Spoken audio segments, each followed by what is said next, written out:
Insetos gigantes, colossos minúsculos e baleias que antes eram pequenas e viviam na terra. Na história do tamanho, expectativas se invertem. Os ratos são os heróis. As formigas são as rainhas. E os seres humanos estão ficando maiores. As pessoas terão 2 metros ou até 2,5 metros. O tamanho importa, hoje, em evolução. A história da sobrevivência.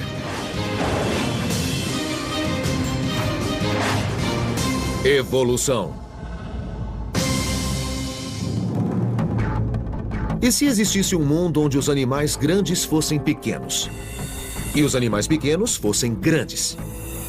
Na verdade, nós vivemos nele. Os tamanhos dos animais parecem fixos, mas ao longo do tempo evolucionário estão sempre mudando e são cheios de surpresas. Hoje, o maior animal terrestre do mundo é o elefante africano de savana.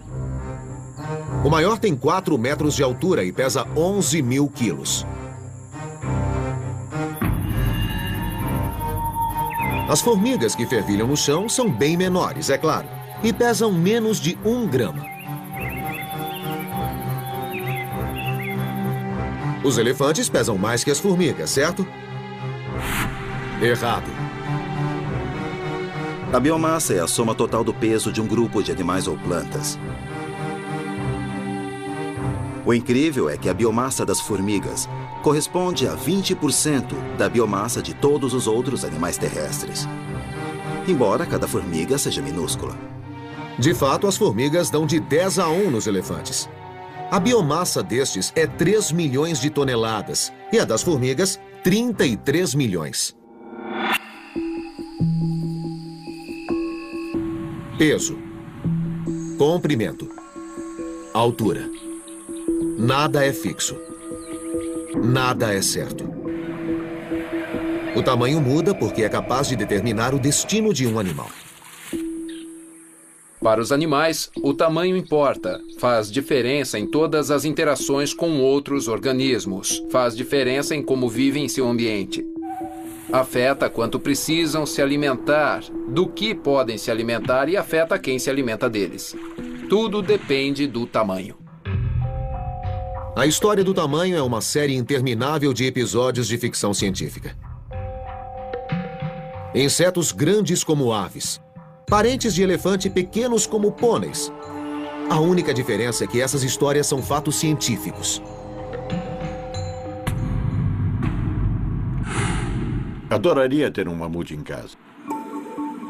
Os mamutes pigmeus, parentes dos elefantes, viveram nas Ilhas do Canal, na costa da Califórnia. O paleontólogo Larry Eggenbrod foi o primeiro a identificar esses mamutes pequenos, mas adultos, em 1994. Recebi um telefonema do Parque Nacional das Ilhas do Canal e disseram que haviam descoberto um esqueleto grande. Queriam que eu determinasse se era um mamute. Os mamutes surgiram há cerca de 1.800.000 anos, e algumas espécies ainda existiam 4.000 anos atrás. Os mamutes eram maiores que os elefantes modernos e mediam mais de 4 metros. Mas o que Eggenbrod encontrou na ilha era estranhamente menor. No Museu do Mamute, em Hot Springs, Dakota do Sul, Eggenbrod compara esses animais. Esse é um fêmur de outro mamute, o mesmo que encontramos lá. É um fêmur direito, mas pode ver que é muito pequeno. Uma fração do tamanho deste grande mamute colombiano. Um estudo do desgaste dos ossos concluiu que o animal menor não era um filhote, mas sim um adulto plenamente desenvolvido. Depois dessa descoberta, anos de escavações revelaram que toda uma comunidade de mamutes pigmeus tinha existido na ilha. Na ilha, o tamanho médio dos mamutes é de 1,60 m. Esses mamutes tinham 1/10 do peso e metade do tamanho de seus parentes continentais, e ainda existiam há 20.000 anos. Por que a evolução os tornou tão pequenos? Eggenbrod sabia que o ambiente desempenhou um papel. E que coisas estranhas acontecem com o tamanho de animais em ilhas. Nas Ilhas de Galápagos, no Oceano Pacífico, as tartarugas podem pesar quase 320 quilos, 3 vezes mais que as tartarugas do continente. A ilha de Komodo, na Indonésia, é o lar do maior lagarto do mundo, o dragão de Komodo, de 3 metros de comprimento. Esses animais aumentaram quando longe dos predadores. Então, por que os mamutes encolheram?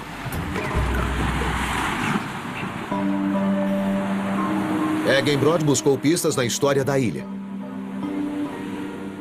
Ele descobriu que, com o tempo, o nível do oceano subiu. E o que era uma grande ilha com uma ampla costa se tornou 3 ilhas menores com picos íngremes e escarpados. Para sobreviver, os grandes mamutes precisaram subir cada vez mais os picos íngremes do interior da ilha para encontrar grama. E para isso, ser grande era uma enorme desvantagem. Como um carro mal projetado, o centro de gravidade deles era alto demais. Estudei os espécimes e descobri que o mamute continental só suportava encostas de 20 ou 25 graus, enquanto o mamute pigmeu tolerava inclinações de 35 graus. Ao longo de muitos anos, os mamutes grandes pereceram.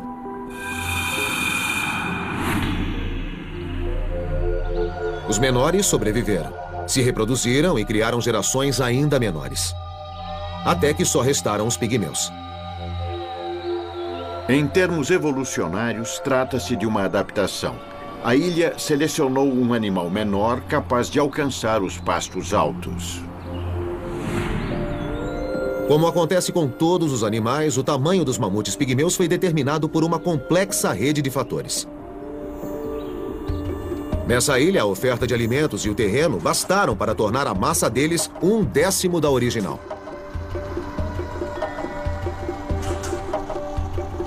Conseguiram se adaptar e sobreviver. Até que os seres humanos entraram em cena. Acho que esses mamutes viram os primeiros humanos chegarem à ilha.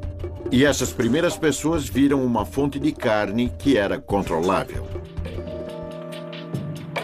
Lamento o fato de eles não estarem numa ilha à qual ninguém chegou.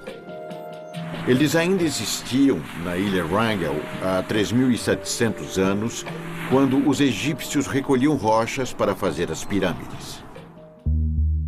Os seres humanos contribuíram para a extinção dos mamutes, mas Eggenbrod espera que um dia eles possibilitem o retorno desses animais. Sou a favor da clonagem no caso dos mamutes. Não vejo por que não trazê-los de volta se tivermos a tecnologia para isso.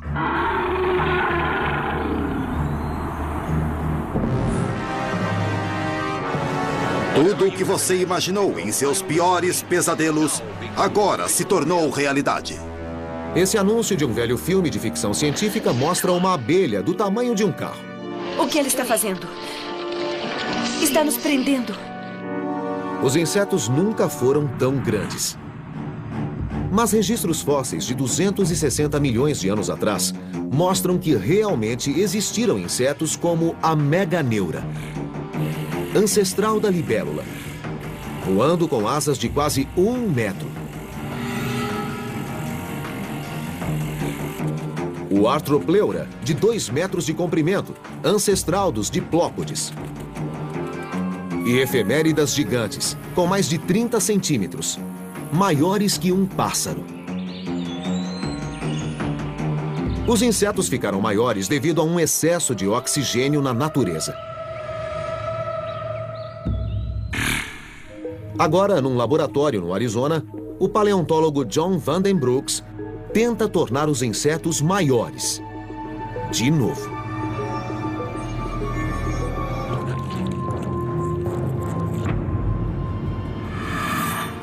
Criamos insetos neste laboratório com níveis diferentes de oxigênio para ver como afeta o desenvolvimento. O maior inseto do mundo é o besouro Titanos, da América do Sul, que chega a 16 centímetros de comprimento. Por que não fica ainda maior? O nível do oxigênio atual é de 21%. E, ao contrário do que se pensa, o nível do oxigênio variou muito ao longo do tempo geológico. Os níveis de oxigênio foram os maiores já registrados quando os insetos eram gigantes. Por isso eles cresceram na época e não agora? Esse raio-x em vídeo de um besouro mostra o inseto respirando não por um sistema fechado, com pulmões e corrente sanguínea levando oxigênio, como nos humanos, mas por uma série de tubos, como um canal de ventilação aberto, que traz o ar do mundo externo, através da carapaça dura e inflexível do inseto. Esses tubos se chamam traqueias e impedem que os insetos atuais cresçam demais.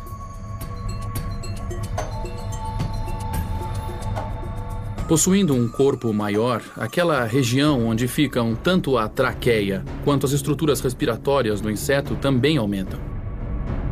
Quando o inseto torna-se maior, os tubos respiratórios aumentam e comprimem os músculos. Logo, ele atinge o tamanho máximo, porque o inseto sem músculos nas patas não pode fugir dos predadores. Os insetos de Vandenbrooks receberam níveis de oxigênio que aumentaram dos atuais 21% na atmosfera para os 30% que existiam no tempo dos insetos gigantes. O resultado foram insetos de 25% a 30% maiores. Como a traqueia pode extrair ar o bastante, continuando do mesmo tamanho com as próximas gerações, quem sabe quanto esses insetos ainda podem crescer? E se o nível de oxigênio voltar a subir? Os insetos daquele velho filme de ficção científica podem se tornar uma atração do nosso próprio futuro?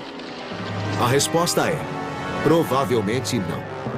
Com níveis de oxigênio maiores, insetos podem alcançar um tamanho bem maior do que o esperado, mas só porque podem crescer não significa que eles crescerão. Então, outros fatores, como a predação e a oferta de alimentos, também agirão em combinação com fatores ambientais para estabelecer o tamanho de um grupo de insetos ou até mesmo de um inseto individual. A oferta de oxigênio é apenas um fator entre vários que influenciam o tamanho de um animal. Alguns desses fatores, como a gravidade, conhecemos há muito tempo. Outros ainda são mistérios. Por exemplo, a baleia azul, que se tornou um dos maiores animais existentes. As mandíbulas desse animal são capazes de engolir um carro. Agora, esses dois cientistas acham que finalmente decifraram o mistério da baleia azul. Olha os músculos. Eu nunca vi nada parecido. Sim, realmente é inédito.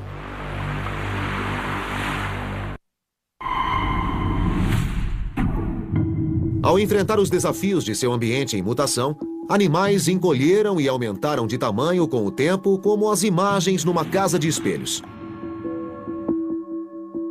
Mas pelo menos uma forma de vida mantém o mesmo tamanho há quase 4 bilhões de anos. As bactérias começaram pequenas e continuaram assim desde então. Nossa tendência é achar que maior é melhor, mas ser pequeno também é um truque muito bom. Para as bactérias, foi uma história quase incomparável de sucesso evolucionário. Se os seres humanos desaparecessem da Terra, 99,9% das espécies nem notaria que algo aconteceu. Mas se as bactérias desaparecessem, os seres humanos morreriam em horas. Mas parece que crescer é uma tendência mais forte. Há 1 bilhão e 800 milhões de anos, algumas criaturas monocelulares dividiram-se ou se uniram a outras para formar os primeiros organismos multicelulares. Foram os gigantes de sua época. E deram início à tendência de crescer mais, que ainda continua. Em circunstâncias favoráveis, os tamanhos tendem a aumentar.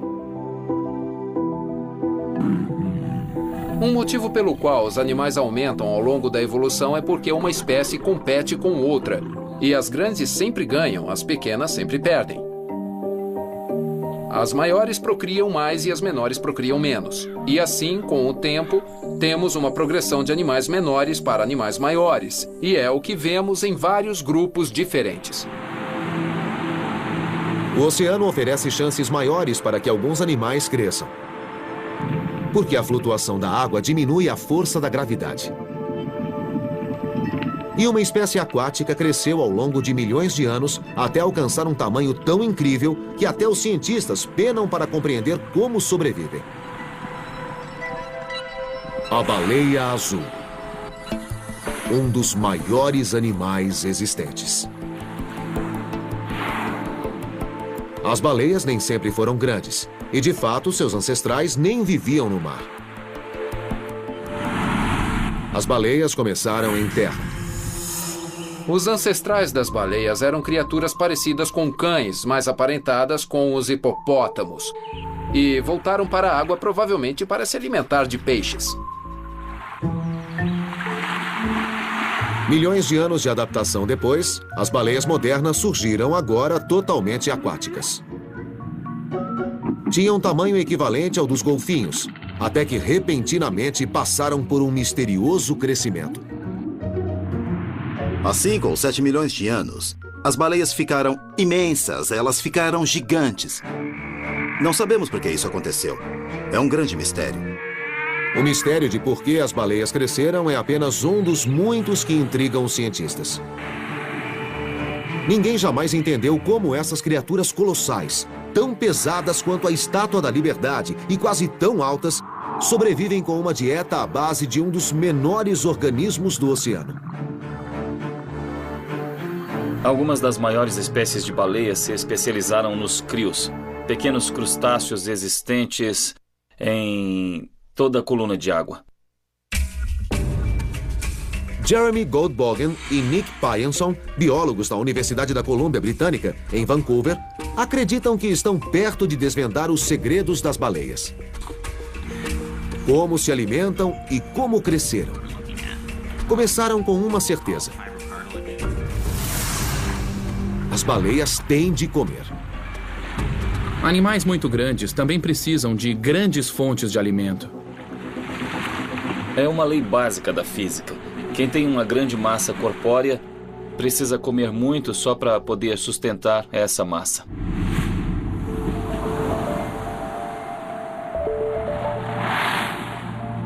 A baleia azul precisa de 1 tonelada de alimento por dia.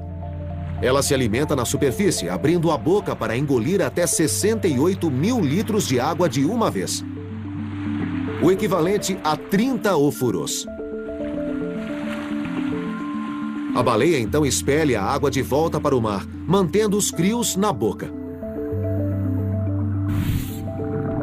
Consegue prendê-los com uma singular cortina de placas flexíveis presas ao maxilar superior, as chamadas barbas. Ao longo da evolução, perderam os dentes e desenvolveram as barbas. É um mecanismo simples de filtragem que extrai as presas da água. Mas mesmo com barbas, a baleia captura apenas 10 quilos de crio na superfície. Teria de fazer 100 refeições por dia, uma tarefa aparentemente impossível. Nós queríamos saber se as baleias conseguiam satisfazer suas necessidades de energia. As baleias não poderiam ser tão grandes se não comessem o bastante. Seu tamanho estaria relacionado com o modo de obter alimentos? Um grande avanço ocorreu por acaso. Em 2003, Goldbogen participou de uma expedição com o Instituto Oceanográfico Scripps e o Instituto Cascadian. Eles prenderam gravadores nas baleias com aparelhos de sucção para estudar seu canto. O estudo mediu a velocidade das baleias, a profundidade delas quando nadam. Mas as baleias não cantaram e os dados pareciam inúteis. Até que Goldbogen percebeu que as baleias agiam de modo estranhamente ativo. Uma análise detalhada revelou que elas se alimentavam a 180 metros da superfície. Esse refeitório secreto seria a chave do sucesso da baleia? Foi a primeira vez que vimos o que as baleias fazem debaixo da água. Pelo menos baleias desse tamanho. Com esses dados, a equipe chegou à primeira explicação detalhada da alimentação das baleias nas profundezas. Primeiro, a baleia mergulha e bate a cauda algumas vezes para ganhar impulso. Após 12 metros de descida, os pulmões da baleia fecham devido à pressão da água e ela cai como um peso morto. Ao avistar uma concentração de crios, ela subitamente abre a boca a quase 90 graus. A baleia rapidamente fecha a boca, expele a água durante 30 segundos e prende os crios atrás das barbas. Uma baleia adulta executa a investida em 6 segundos.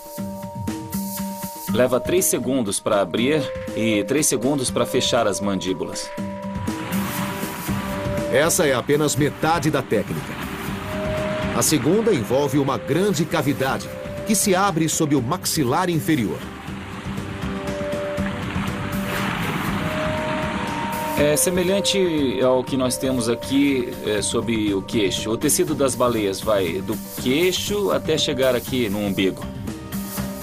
Segundo a pesquisa, cada mergulho resulta em 4 investidas e dura cerca de 7 minutos antes que a baleia tenha de subir para respirar.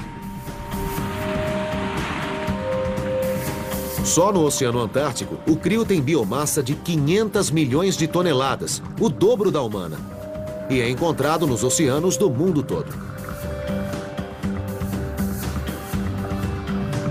Esse abundante alimento é um fator-chave para que as baleias tenham se tornado gigantes dos mares.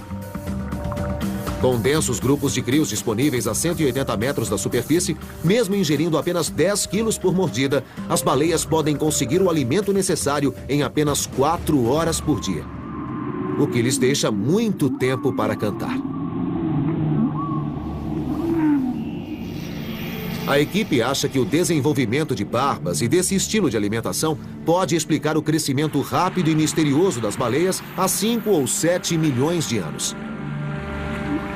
Um dos motivos desse crescimento é que a flutuação da água ajuda a atenuar o efeito da gravidade. Mas os saurópodes, os maiores animais que já viveram na Terra, chegaram quase ao mesmo tamanho, mesmo sem ter essa vantagem. Como conseguiram? Os saurópodes tinham pescoços inimagináveis para os seres humanos.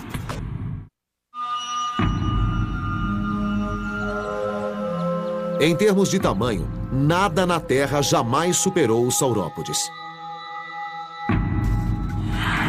Um subgrupo de dinossauros herbívoros, os saurópodes perambulavam pelo mundo todo há 200 milhões de anos, chegando a 40 metros de comprimento, quase a extensão da Casa Branca. Bateram todos os recordes de tamanho para animais terrestres. Eram tão grandes que nem o Tiranossauro Rex os atacava. Não temos muitas evidências de grandes saurópodes que foram atacados por grandes predadores, como o Tiranossauro Rex, que tinha uns 12 metros de comprimento e 7 toneladas. São animais temíveis, mas não são páreo para um saurópode adulto.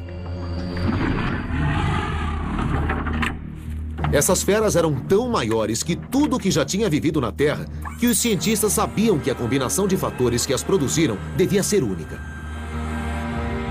Quais eram os segredos do sucesso dos saurópodes? Este é o Brachiosauro. Este animal tinha 23 metros de comprimento, 13 metros de altura e pesava umas 30 toneladas. O biólogo evolucionário Matt Weddell tenta resolver esse enigma há anos. Todas as condições precisavam estar presentes para produzir essas anomalias da natureza. Ele conseguiu a primeira pista quando os cientistas descobriram que a Terra, no tempo dos dinossauros, era muito diferente de hoje. Os saurópodes viviam num planeta diferente, separados de nós no espaço e no tempo. O que tornou o planeta diferente foi a atmosfera. Análises recentes de registros fósseis sugerem que o dióxido de carbono durante o período Triássico, no começo da era dos dinossauros, atingiu os níveis mais altos. Com isso, o crescimento das plantas explodiu.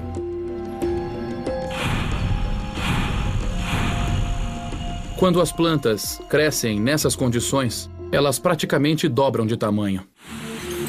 Mais plantas respirando dióxido de carbono significaram mais alimento para os herbívoros. E nunca houve vegetarianos que comessem mais que os saurópodes. Para os maiores saurópodes, a necessidade diária de alimento era da ordem de 1 tonelada de vegetais. Suas cabeças eram máquinas de morder. Eles não podiam mastigar a comida porque seus dentes não se encontravam, assim como os nossos. Eles só engoliam a comida e não paravam de crescer. Os saurópodes precisavam de relativamente pouca energia para comer. Um dos motivos pelos quais os herbívoros podem ficar maiores que os carnívoros. Mas ao longo de milhões de anos de evolução, seu tamanho cada vez maior fez com que precisassem de músculos gigantes para mover ossos cada vez mais pesados, incluindo o aparentemente inviável pescoço. O pescoço podia chegar a 12 ou 15 metros de comprimento. Então, como um animal conseguia sustentar e mover um pescoço tão longo? Hoje, o maior pescoço, de 2,30 metros de comprimento, pertence à girafa. Mas os ossos da girafa são pesados e restringem o movimento. E os dos saurópodes eram bem maiores. Está bem, está ótimo. Esta é uma vértebra do pescoço de um supersauro. É a maior vértebra já encontrada na Terra. Tem 1,40 metro de comprimento. Vamos compará-la com a vértebra do pescoço de uma girafa. Esta é uma das 7 vértebras do pescoço de uma girafa. Esta é uma das 15 do pescoço de um supersauro.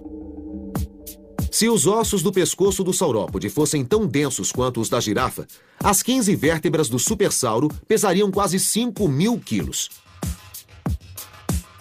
Como o supersauro poderia levantar ossos tão pesados com músculos do pescoço relativamente esguios?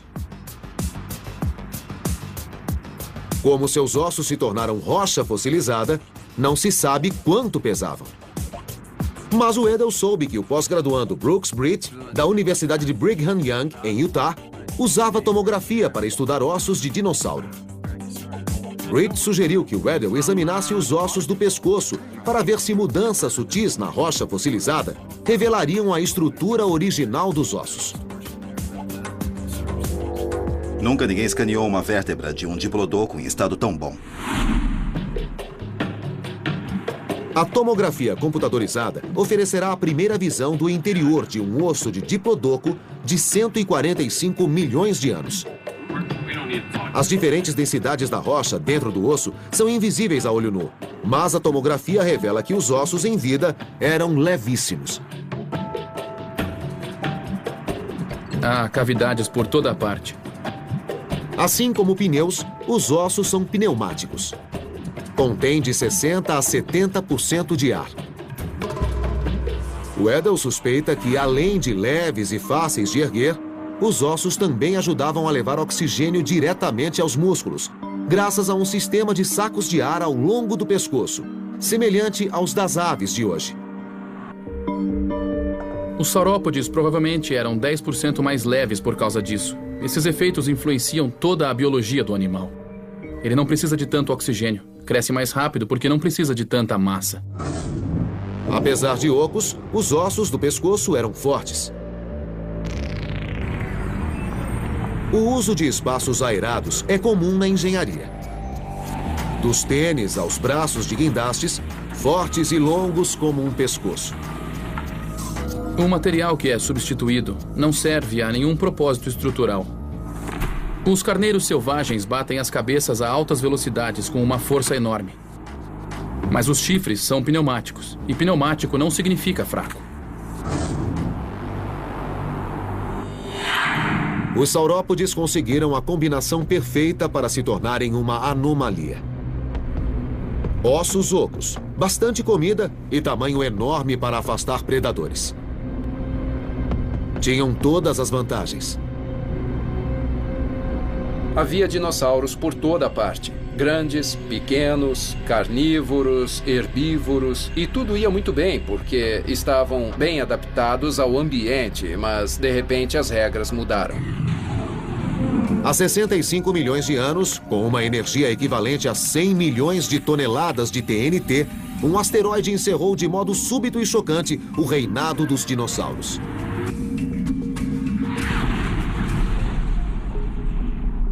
O calor da explosão percorreu o planeta e elevou a temperatura para 700 graus centígrados, matando os maiores dinossauros em questão de horas.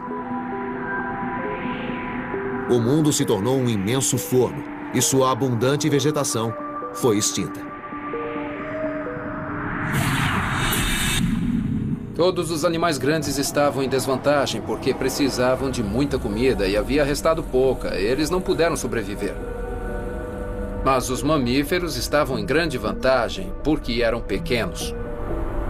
Todas as espécies com mais de 10 quilos, 70% da vida na Terra, entraram em extinção. As condições para a vida na Terra sofreram um reajuste radical. De repente, pequenos mamíferos de sangue quente, os ancestrais dos roedores, ganharam um passaporte para o sucesso. Hoje, há roedores em todos os continentes, exceto a Antártica. São mais de 2.000 espécies, com bilhões de indivíduos. E seus descendentes, todos os mamíferos da Terra, inclusive os seres humanos, ocupariam todos os nichos do planeta. Um evento de extinção em massa há mais de 65 milhões de anos eliminou da face da Terra todas as espécies com mais de 10 quilos. 70% das formas de vida do planeta foram completamente destruídas. Mas pequenos mamíferos, muito menores que os atuais roedores, sobreviveram. Ele teria sido um gigante comparado aos mamíferos da época. A bióloga evolucionária Felisa Smith estuda uma criatura aproximadamente 200.000 vezes menor que um saurópode, mas igualmente importante na estranha história do tamanho. O incrível rato silvestre, que muda de tamanho. Esses ratos estão entre os mamíferos mais sensíveis à temperatura. Os ratos silvestres americanos são pequenos, onde o clima é quente, e têm o triplo do tamanho quando o clima é frio. Os animais na parte sul da cadeia, nas montanhas Sangre de Cristo, no Novo México, são os menores. Na parte norte da cadeia, no Canadá, 1 quilo. Os animais têm 3 vezes este tamanho. Os ratos silvestres vivem numa das regiões mais quentes da Terra, o Vale da Morte. O que indica como esses mamíferos sobreviveram quando a maioria dos outros morreu após o impacto do asteroide.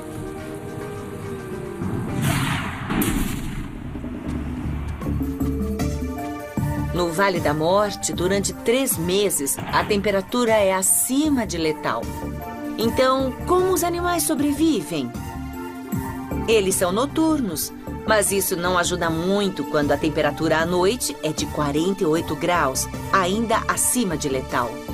Smith fez várias viagens ao abrasador Vale da Morte e descobriu o segredo da sobrevivência do rato silvestre.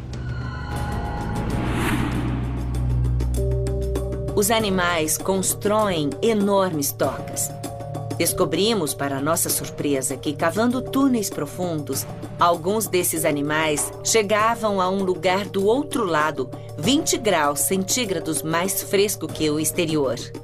O que é uma grande diferença. Essa vantagem lhes permitiu sobreviver. Para os ratos silvestres do Vale da Morte e para os primeiros mamíferos, ser pequeno era uma vantagem. Eles puderam se esconder e sobreviver com pouco, até que as fontes de alimento voltassem e a vida na Terra florescesse novamente.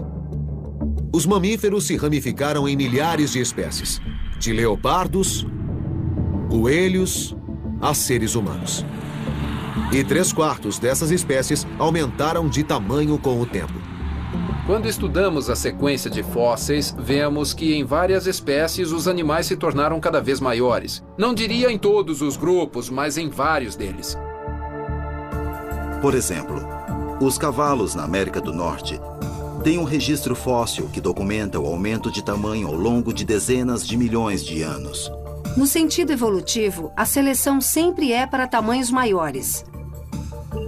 Facilita a conquista de parceiros, a luta de outros indivíduos no caso de carnívoros e o roubo de carcaças de outras espécies. Há muitas razões para ser grande. Blair Van Valkenburg leciona Ecologia e Biologia Evolucionária na Universidade da Califórnia. Especialista em lobos, do passado e do presente, Valkenburg afirma que o tamanho aumenta o risco. Os mamíferos carnívoros cresceram até atingir um ponto de virada. É muito interessante. Os mamíferos carnívoros podem ser divididos em 2 grupos dependendo do tamanho. De um lado, os com menos de 20 quilos e de outros com mais de 20 quilos. Acima de 20 quilos, os mamíferos carnívoros passam a comer presas bem maiores. Caso contrário, teriam de caçar com muita frequência. Imagine um dia na vida de um lobo. Ele diz, vou comer ratos hoje. Ele sai e caça um rato. Gostei, mas ainda estou com fome. Então caça outro rato, continua com fome. Outro rato e outro e outro. E a cada rato ele gasta a energia que obteve com o rato anterior. Então, ele pode passar o dia inteiro caçando e nunca ficar saciado ou satisfeito. O equilíbrio entre tamanho, alimento e a energia necessária para consegui-lo implica que nenhum mamífero carnívoro pode ter mais de 1.000 quilos, ou 300 quilos a mais que o mais pesado urso polar. Os animais não podem crescer infinitamente. Muitos fatores entram em jogo. Eles precisam conseguir oxigênio para manter os tecidos vivos. Se forem muito grandes, isso é difícil. Eles precisam conseguir bastante alimento. Se forem grandes demais, pode não haver alimento suficiente. A maioria precisa se movimentar o tempo todo e sustentar o peso do corpo. Se forem grandes demais, é impossível. O lobo pré-histórico surgiu há cerca de 9 milhões de anos e pesava 68 quilos, o dobro do lobo cinzento atual. Foi um sucesso evolutivo por algum tempo. Mas ele não conseguiu se adaptar quando uma mudança climática extinguiu parte das suas presas. Após 100 mil anos de convivência com seu parente, o lobo cinzento, o comilão lobo pré-histórico entrou em extinção há 10 mil anos. Os dinossauros carnívoros, é claro, ficaram bem maiores. Mas mesmo um réptil eficiente como o Tiranossauro Rex não foi além de seu tamanho máximo. O Tiranossauro Rex teve limitações de tamanho porque dependia de carne. Estudos sugerem que carnívoros não podem ficar maiores que o Tiranossauro Rex. Às vezes não dá para continuar crescendo. E quanto aos seres humanos? Estamos ficando cada vez maiores e mais altos? E, portanto, correríamos risco de extinção? Não há dúvida que nos últimos séculos as pessoas se tornaram maiores, em especial na América do Norte. Em velhas casas coloniais, as portas são tão baixas que você se sente um gigante andando dentro. Mas se isso é resultado da mudança pela evolução ou pela diferença de alimentação, não sabemos exatamente. A altura humana é um mistério. E essa história é cheia de surpresas. Começando pelo fato de hoje sermos mais baixos do que há 50 mil anos. Acredite ou não, a agricultura não foi um progresso. A altura humana aumentou no mundo desenvolvido nos últimos 150 anos. De uma média de 1,60 m para os homens para 1,70 m. E 12 centímetros a menos para as mulheres. O que explica esse crescimento? Uma alimentação melhor? Ou uma mudança evolutiva causada por um comportamento na escolha de parceiros que Darwin chamou de seleção sexual? Ou, em outros termos, o fato de as mulheres preferirem homens altos? De modo geral, prefiro homens altos. Se ele for mais alto e mais forte fisicamente, acho mais bonito. Gosto que sejam maiores para eu me sentir mais protegida. É mais atraente, não é? Chamam a atenção. Descobrimos que quanto mais alto, mais chances o homem tem de ser selecionado pelas mulheres. Sabe, as pessoas nem sempre compreendem bem suas preferências quanto a parceiros. Vamos lá! O psicólogo evolucionário Robert Cuspen estuda a preferência sexual humana colhendo dados no ambiente controlado de um encontro rápido. Eles têm só 3 minutos e, nesse contexto, a primeira impressão faz uma grande diferença, porque não haverá uma segunda. O que conta mais? Uma conversa brilhante? Até onde sabemos, a conversa não importa. Não importa o que eles dizem, não importa. Eles escolhem características físicas como a altura.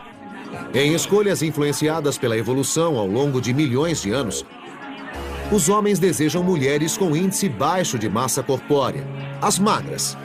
E as mulheres desejam homens altos.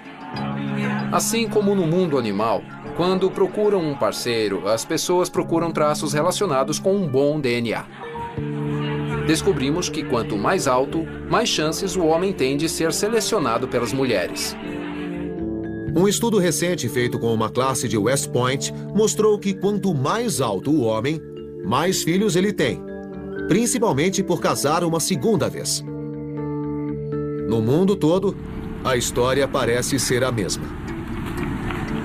Em todos os lugares do mundo onde há pessoas que arranjam casamentos, um critério sempre presente é que o marido seja mais alto que a mulher. Indivíduos mais altos podem ser mais sexy nesse sentido. O antropólogo Barry Boggin estuda o mistério do crescimento humano na Universidade de Loughborough, na Inglaterra, há mais de 20 anos. Começou com os mais antigos ancestrais do homem. Eu tenho aqui na minha mão um molde do fêmur, ou o osso da coxa, de Lucy, a famosa Australopithecus afarensis. Lucy e o seu grupo eram muito baixos, mais que os pigmeus modernos. Os homens tinham menos de 1,40 m. Veja que esse fêmur encaixaria bem aqui. A partir desse começo modesto, os humanos cresceram até atingirem uma média de 1,82 m há 50 mil anos. Mas foi um ponto alto que temos de voltar a alcançar. As coisas mudam. A estatura dos homens adultos baixou para 1,60 m.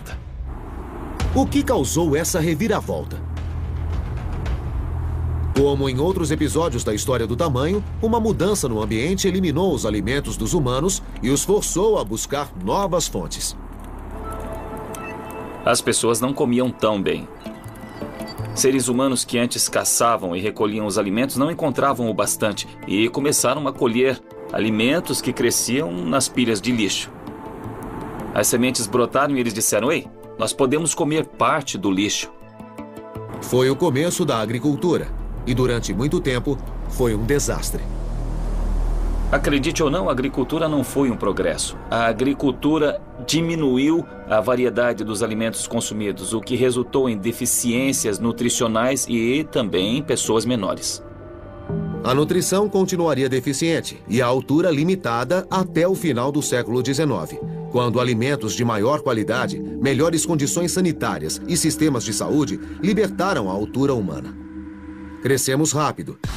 E hoje, no mundo desenvolvido, a média para homens é de 1,73 m e para mulheres, de 1,60 m.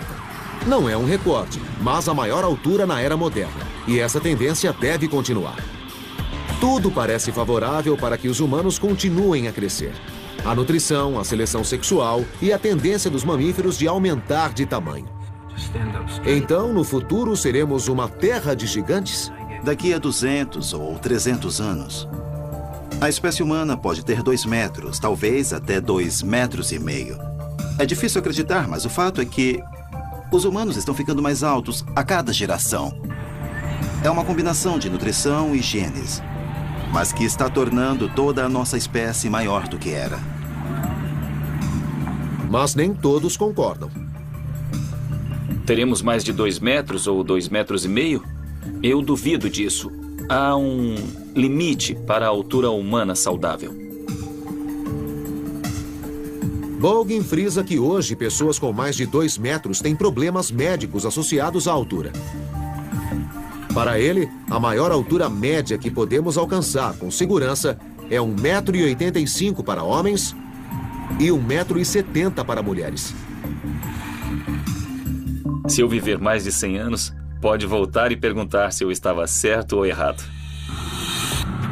Enquanto os seres humanos e todas as formas de vida avançam para o futuro, todos os fatores que afetam o tamanho, do acasalamento à predação ao ambiente, continuarão em jogo e deverão produzir resultados incríveis e inesperados. enquanto o tamanho continua a evoluir.